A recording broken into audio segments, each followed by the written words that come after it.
Ooh, I loved Karen Jones's post on LinkedIn, so much so that I said, Karen, we need to talk about this. She posted sort of a moment in her life and just said, I got to find words for this. She's entering a new chapter after working at HBO as a senior communication strategist. Many years, I think over 20 years. And here she is, next chapter, waking up, doing her own thing, watching the world do its own thing. And there's moments of absolute uncertainty, moments where their grace is just a bit elusive. And then there are moments where it's like, okay, this is uncomfortable, and I'm going to sit with it. And that's what she shared on LinkedIn. I'm going to give you the link here so you can read it yourself. But I wanted to talk about the in-between. We don't talk about it enough. It's easy to talk about beginnings and ends, but what about the middle? So let's talk about the middle. Karen, what is the middle? What's the middle to you? And does the middle have a shape? Does it have a timeline? Does it have seasons inside of it? Does it have a color? Are your cravings different now that you're in this in-between space? Do you crave quiet? Do you crave noise? What's your body telling you? What gives you structure to place where you are on some kind of timeline? Or is that the thing that you're talking about? Thank you for staying in this sort of loose, ephemeral space with me, because that's where I wanted to start. And let's just kind of ping pong a bit, and new voices will emerge, and let's see where this goes. Deeply liminal, definitely a place that is worth staying in, because it's in this weird space that we can discover parts of ourselves that aren't crowded in by structure. So when they're in this space, we see new sides, and that's what I want to talk about. Hi there, and thank you, Deborah, for inviting me to participate here and reflect further on some of the things that I've been spending a fair amount of time thinking about.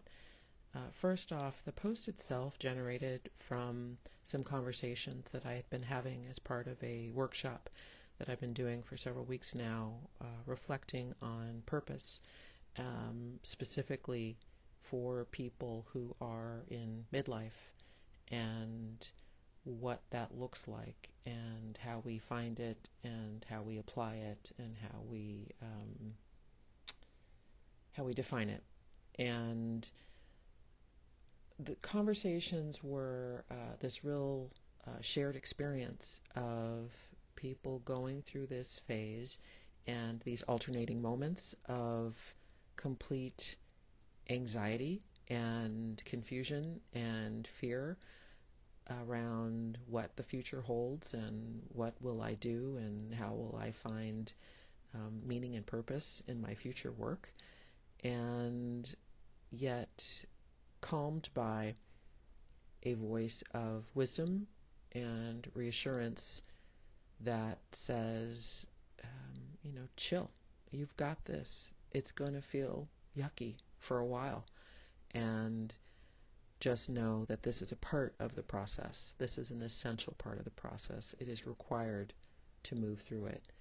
And one thing that really, really stuck with me was a passage from Letters to a Young Poet from Rainer Maria Rilke that talks about the questions and living your questions, and that sometimes the answers are inherently elusive, and that this journey, this quest of life, sometimes is working our way towards answers, and you may never achieve them. So that beauty in the freedom of, it's okay not to know the answers, but to pursue them with integrity, with curiosity, that's the work. And so that's what I'm trying to do right now, and I'm extremely fortunate to have this time. I did give myself 6 months officially from when I left my job in January to be completely untethered to any path, and I have, activities that I do that structure and fill the day, going to the gym and French class, all these different things that I do, but those are all just for fun and nourishment. And um, I've really given myself this space. And again, I am incredibly fortunate to have this time, and I'm trying to make the most of it. So, looking forward to continuing this conversation. Karen, it's so interesting to hear the generosity you give yourself, and I hope that anyone listening to this could take a breath in and say, wow, what a choice, and what a beautiful choice. And it's so interesting that you mention Rilke and you bring a sort of poetry to this conversation, because I think, you got this, babe. That meme is so elusive for people. And I think to go a little deeper than that and say, what does it mean to hold yourself? What does it mean to bring yourself to that sort of very core essence of your worth and your power, and taking stock in that, and finding trusted advisors around you to accompany you. And you did mention, this group you're working with, and or the projects you're working on in this stage where you're looking at different tools to drop yourself deeper into this. Can you talk about some of that? How did you research finding things or groups or books or whatever to guide you so that you're not out there on your own? You're using best practices. What was that search like? What were you looking for, and what have you found? And can you give people a few tips on that process? Because I don't think it's a one size fit all. I think to the celebration of that, I think everyone has their own ideas about what they need. It's not about searching for a career at this point. It's about searching for something much more profound, and celebration of the in-between, and also of looking for signs and knowing what those signs might be to help formulate the next move. So thanks a lot for taking us a little deeper into that journey. Yes, indeed, looking for signs. I'm including a photo of an illustration that I've had on my wall for more than 25 years about signs and how they are everywhere. You just have to move forward sometimes, because you can justify basically anything with a sign. They are there for the taking. And I have so many things that I'm always doing multiple things at once. And when I stopped working, I had a few things that I did put into place. First of all, I committed to reading 2 books a month, which is not incredibly ambitious, but for me, that was a goal that I knew I could keep to. First off, I finished a book that I had already started reading, which is called From Strength to Strength by Arthur Brooks, an extremely informative and helpful book for me, particularly in the exploration of wisdom and the different phases of life and the different phases of wisdom, and how we can apply it differently and embrace it as a different type of power at different parts of our lives. So that's been helpful.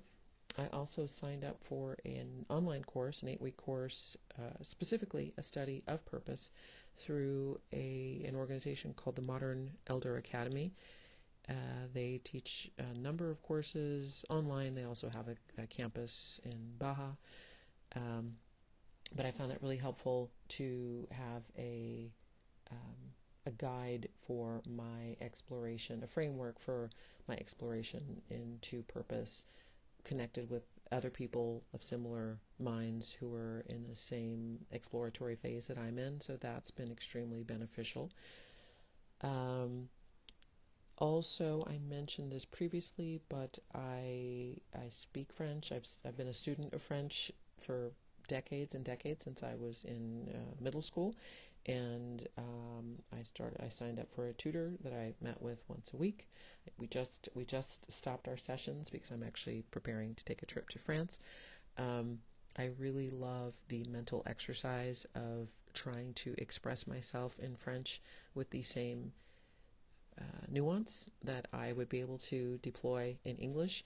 That exercise I find very beneficial and fun, frustrating at times, I'll say humiliating, or reminding me of my humility, honestly, because it can be very difficult.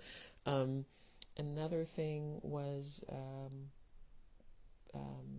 fitness, so weight training, strength training, working in a gym, lifting heavy things. That always makes me feel strong in my literal core, which also makes me feel stronger in my emotional and psychological core. I have always found that to be a great source of foundational strength in all different ways you could define that. And, just join the Y. It's reasonable, and that's something that I can do that absolutely gives me joy. So those are just a few things. More I will share in the notes if I can think about it. Thanks for posting that image. It so resonates with me. And the comment you made about the core, the metaphor, and the physical is so resonant. It seems like there are teachers everywhere. There are signs everywhere. We are indeed our worst enemy and our best teacher all at the same time sometimes. So it's wonderful to be in a place of such deep reflection. And I think a lot of us are looking for language, and I think this is what this conversation is about. I'm really happy you're here, and I look forward to this being expanded as new voices join us. So I'll keep an ear out, and let's keep this conversation going. Thank you so much.